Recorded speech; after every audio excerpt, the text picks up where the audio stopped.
Hello guys, সবাই তোমরা কেমন আছো? এটা আমাদের আলু ক্ষেত। এখানে আলু তোলা হয়েছে কয়েকদিন হলো। এখানে আমাদের পেঁয়াজ ক্ষেত।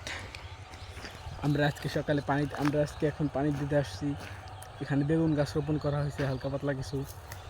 এই দেখো আমাদের পেঁয়াজ, এগুলো কয়েকদিন পরে তোলা হবে। সাইডে রসুন ক্ষেত আছে, এখানে অনেকগুলো রসুন বোনা হয়েছে।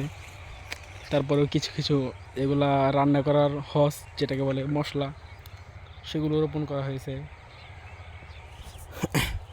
আরও এখানে অনেক বেগুন গাছ, সেগুলো বোনা হয়েছে। সেগুলোতে পানি দিতে আসছি মূলত আমরা। এখানে বেগুন গাছ দেখতে পাচ্ছ তোমরা।